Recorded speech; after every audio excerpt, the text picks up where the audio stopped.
Check out the three boats coming in. What a perfect shot. Big thank you to those guys for giving me a good scene. That's a great scene, right? So this is Dubai. I am in Dubai. I left Albania a little bit ago. I was listening to a live stream and somebody mentioned somebody having a hard time in Albania. And so I searched out that person. I watched a bunch of their videos. It was a YouTuber, Elder Gal.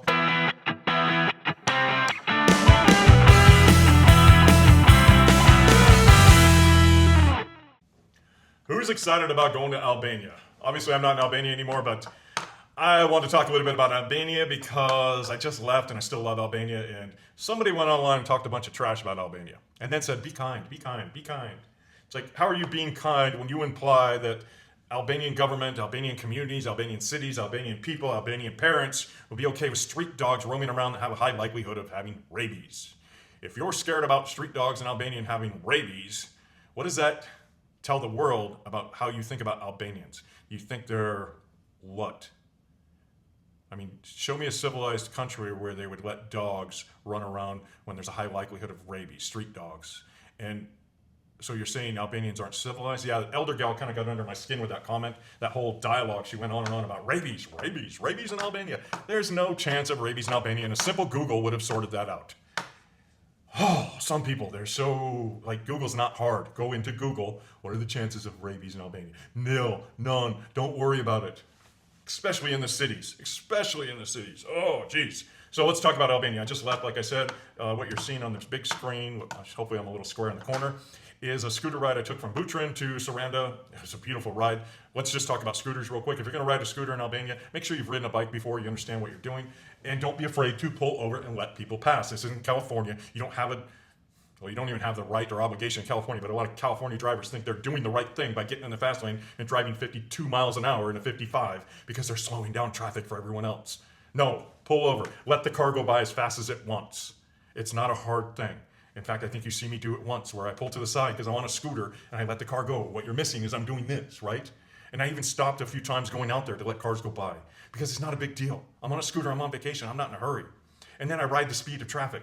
But I've got a bit of time on a scooter. I'm not new. And if I wasn't experienced, Albania is not the place I would learn to ride a scooter. I would go to Cologne and rent a scooter and ride the roads way out in the middle of nowhere, because out in the middle of nowhere, you're going to hit some gravel, you're going to fall over, and you're going to go, ow, this sucks. And then you're going to know that gravel sucks and to be really careful and look for gravel. Or you're going to hit a bump. You're going to come up and there's going to be a bridge, and all of a sudden it's going to launch you off your scooter. And you're going to do a backflip in the air and fall on your head. And you're going to know that, oh, I should watch out for that because I'm on a scooter, I'm not in a car, right? And road obstacles happen, potholes happen, speed bumps happen, and you need to be ready for all that. So if you're not ready for all that, experience with all that, maybe don't rent a scooter in Albania.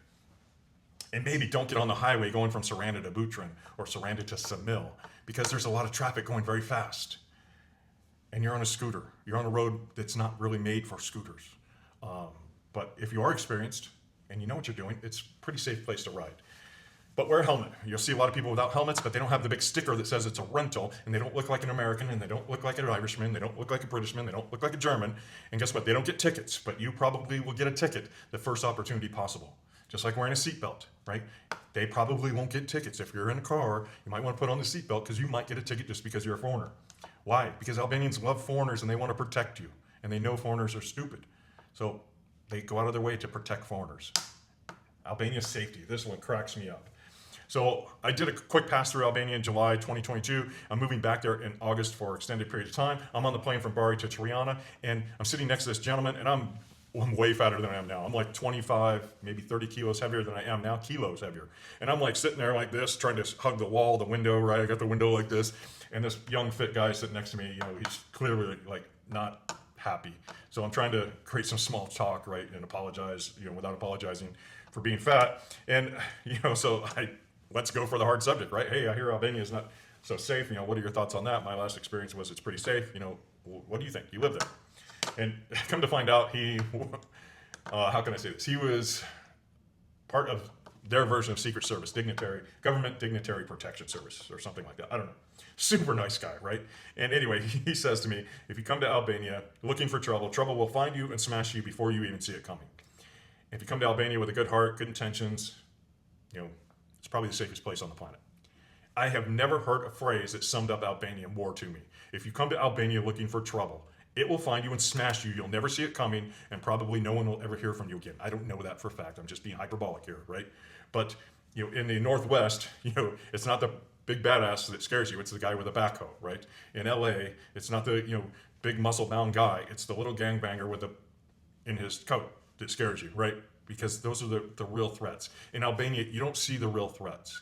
Albania is the biggest small town I've ever been to. Everybody doesn't know everybody, but they know somebody who knows that person in front of you. And don't go there, cause problems. Don't go there, be a problem. Don't go there, be stupid. It's not a place to play fanfo. It is by far one of the safest places I've traveled in my 3 years of on the road, going around the world. It is by far one of the safest places I've traveled. I will walk down the street with a phone in this hand and a phone in that hand and not worry one bit. I'll put a phone in this hand, my wallet in this hand, and not worry about it. I'll walk out of the store with cash in my hand and not worry about it. The only thing I'm worried about in Albania when it comes to theft or violence are foreigners. The Albanians, I'm not worried about at all. And I've seen so many instances, and I have so many stories. I could elaborate on this for an hour and still have more to tell about how safe Albania is. That includes the dogs. And hearing people like Elder Gal talk smack about the dogs just really frustrated me. But Albania is great. I love Albania. It's not for everybody. Albania is like every other country. When you get out of the West, you are responsible for yourself. I was telling a story about Portugal. You go to Porto, and I forgot the chapel. There's a big church, and I stayed at this really great Hilton there. But you go and you walk down, there's a bridge that goes over this huge canal, and there's no painting, or there's little stripes, but there's no fence, no guardrail, no nothing. There's a row of pylons, and then all of a sudden, here comes this train. Just boom, right by it, at speed. And I'm like, and this was one of my first trips abroad. In fact, it was that July 2022. And I'm like, holy smokes. And you are responsible for yourself. If you're standing on the tracks or in the trackway, that train is going to hit you and probably throw you off the bridge, and you're going to fall, 1,000 meters or whatever it is. It's a fabulous bridge. You should go check it out.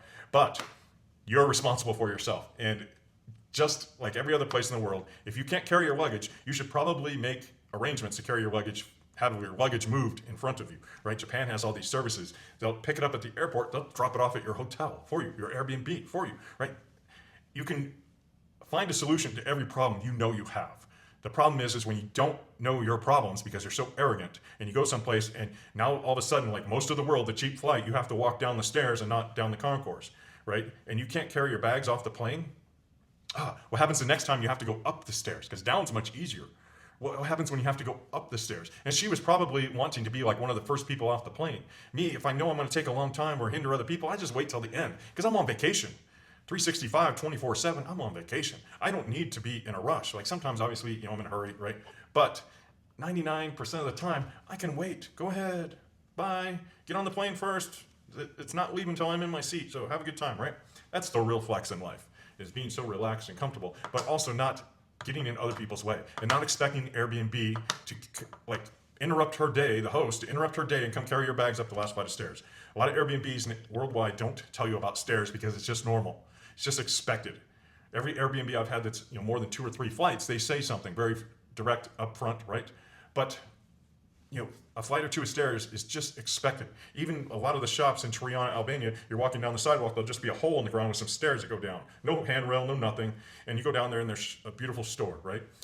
You have to do stairs pretty much everywhere in the world. If you can't do stairs, or you don't want to do stairs, or you can't carry your luggage up the stairs, make arrangements or book wheelchair-friendly locations. Go into Airbnb, VRBO, or whatever, book Airbnbs or book stays that are wheelchair-friendly, and you probably will be able to manage your wheeled luggage then. But Albania, it's safe, it's easy, and as far as she just gripes on and on. It drove me crazy because all these things that she should have, as a responsible international traveler, had sorted out, she just complained that other people didn't do it for her. The taxis didn't know how to get her to her address because she didn't clearly know her address. So what I do about addresses, it's real simple, and I did this before I ever left America. I'm going from here to here. How do I get there? I go Google Maps, I screenshot it, go to Uber or Bolt or something, and I plot it in there, and I screenshot that. Now, Albania doesn't have Uber, Bolt, or Grab, right? The 3 main ones. But you can go into Google Maps and figure out where you're going, take a screenshot, and when you show that, or you just hand put it in navigation and hand your phone to the taxi driver, they just drive you, right? I've done that so many times where they just take my phone and they follow the directions my phone gives them. Easy solutions if you're not arrogant, if you're not expecting the world to solve your problems for you. Getting to Albania is super easy. There's like 4 ways: bus in, plane in, ferry in, drive in. Plane in is the most common. You're going to fly into Triana. You could ferry into Durrës from Bari. It's a fun trip overnight, but it's expensive, overrated, and I wouldn't waste my time unless I just wanted to ride a ferry. Planing into Triana, you're going to have to get from the airport to the city. Like most places in the world, the airport's not in the center of the city, right?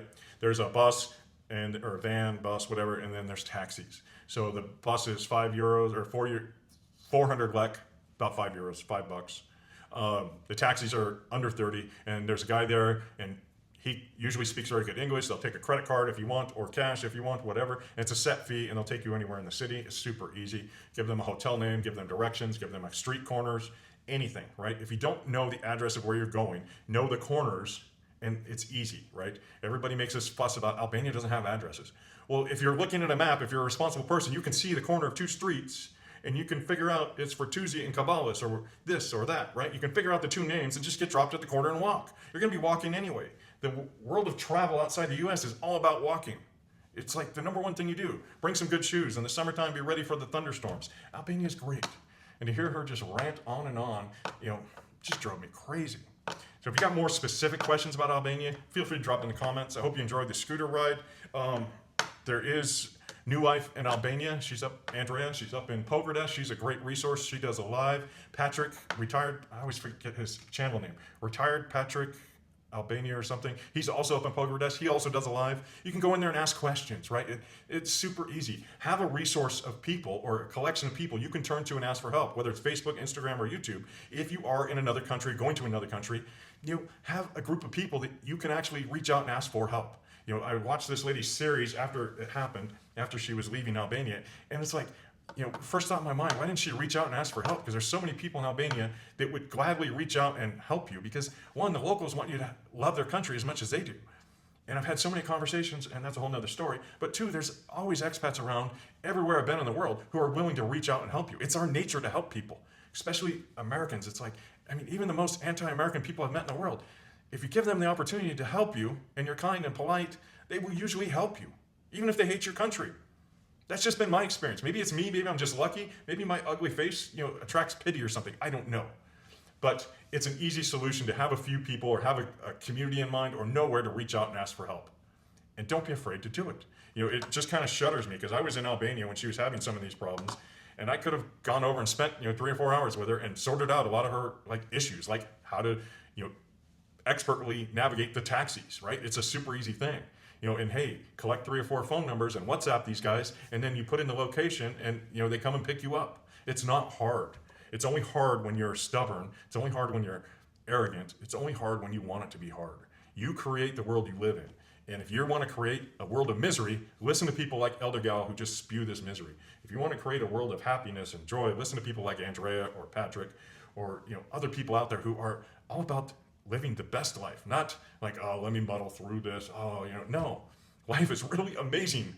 And it gets easier when you leave America, not because you're leaving America, but because you're leaving behind all the connections that want to constantly pull you down. The news in America is just this overwhelming, negative, nasty, and it's getting better, right? Hopefully we'll see more change in the culture there, and it'll keep getting better. I'm a firm believer the future is bright. Shout out to PBD. But you have to make it bright. You are responsible for yourself. You are responsible for your luggage when you travel. You are responsible to not step in the hole. You are responsible to go up and down the stairs. You are responsible for yourself. The world is not out there to cater to you. And the more you help other people, the better it gets. And the more you're in a position to help other people, the better it gets. And that's like, if I were to look at my biggest regret in life, it's not positioning myself 20, 30 years ago to be in a position to help other people more now. Now, taking care of myself is a full-time job. Right? I look at these other people with not toxic envy, but with right? Because they position themselves to where they can spend so much time and energy helping other people. And that was the lesson in life I wish I learned when I was 12 or 13, when I started working, because I would have looked at it at a totally different perspective, right? I wouldn't have looked at it like I need to work to get this, to go do that. I would have looked at it like I need to work to get this so I can do whatever I want, right? I was always, I need to work to get this so I can go ride that wave. I need to work to get this so I can go swim under the water in the ocean, right? I need to work to get this so I can drive this truck up that hill. just perspective. Anyway, sorry for riding that tangent out to that, on that unicorn, out to that rainbow. But sometimes you got to, right? I hope you enjoyed the scooter ride. I hope you go to Albania. If you have questions, like I said, drop them in the comments. Go check out Andrea. Go check out Patrick, Craig. There's a ton of other people out there who will help you. You just have to ask. Have a great trip. Have a great day. Enjoy life.